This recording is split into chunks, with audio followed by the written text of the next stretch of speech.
Uncut पर आपने zero Covid policy से जुड़ी, चीन की जीरो कोविड पॉलिसी से जुड़ी कम से कम दर्जन भर स्टोरीज देखी होंगी, लेकिन ये स्टोरी उससे अलग है। अब तक क्या हो रहा था कि चीन में इक्का दुग्गा एक दो मामले आ रहे थे और शहर के शहर को लॉकडाउन में झोंक दिया जा रहा था।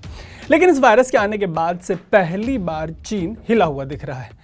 जिस चीन से ये वायरस निकला वो यहाँ तक कैसे पहुंचा, बात करेंगे इस स्टोरी में।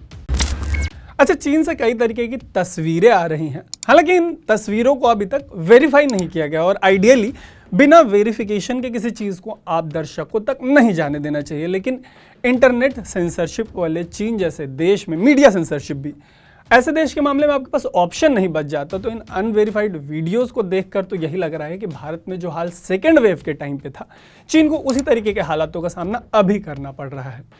भले ही इन वीडियोस में हॉस्पिटल्स और क्रेमिटोरियम्स जो हैं उनमें त्राही मची हो, लेकिन चीन ऑफिशियली सिर्फ 2 मौतों की बात स्वीकार रहा है।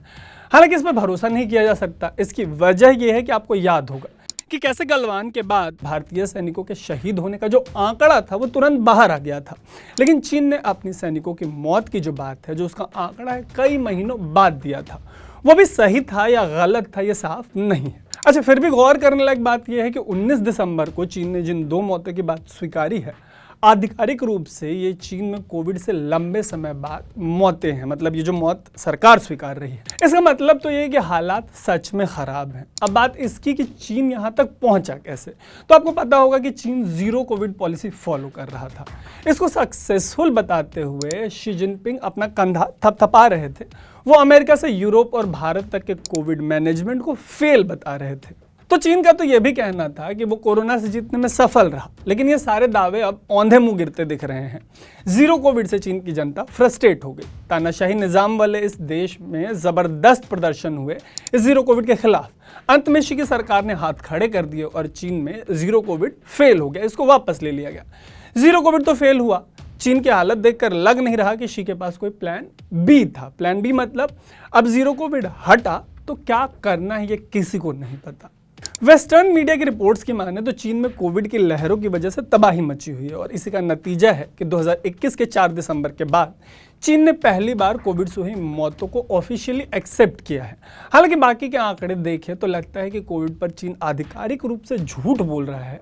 ऑफिशियली पैंडेमिक शुरू होने से अब तक वहां महज 5,237 मौतें हुई हैं और इसके 3,80,453 मामले आए हैं। हालांकि इंडिपेंडेंटली जो लोग डेटा कलेक्ट कर रहे हैं उससे एक अलग पिक्चर निकलकर सामने आती है। जैसे आर वर्ल्ड इन डेटा करके एक प्लेटफॉर्म है, अगर इनके डेटा की माने तो पैंडेमिक शुरू होने से अब तक चीन में कुल 19 लाख कोविड के मामले आए हैं। इसी के मुताबिक चीन में नवंबर से कोविड के मामले बढ़ने शुरू हुए।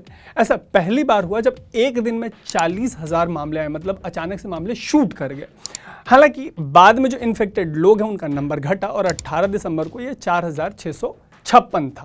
इन्फेक्शन के नंबर्स भले ही घटे हों, लेकिन चीन पर आफत बनी हुई है। उसकी 2 बड़ी वजह हैं।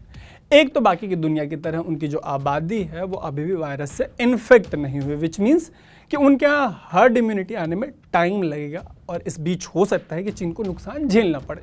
दूसरा, उनकी वैक्सीन बहुत कमज़ोर है, इफेक्टिव नहीं है। मतलब हाल ये है कि उनके अपने लोगों को अपने देश की वैक्सीन पर भरोसा नहीं है। ऐसे में हो सकता है कि चीन का हाल साउथ कोरिया या हांगकांग जैसा हो जाए। इस साल की फरवरी तक इन देशों ने भी अपनी आबादी को चीन की तरह कोविड से प्रोटेक्टेड रखा था, बचाए रखा था। लेकिन जब ओमिक्रॉन का आउटब्रेक हुआ तो उनके यहाँ भी वही मंजर था जो सेकेंड वेव के दौरान इंडिया में था। बाकी अनकट की नज़र अभी भी कोविड से जुड़ी जो अहम इंपॉर्टेंट स्टोरीज है उन पे बनी हुई है। आगे जो भी होगा आपको ज़रूर बताएंगे। देखते रहिएगा अनकट। मेरा नाम है तरुण।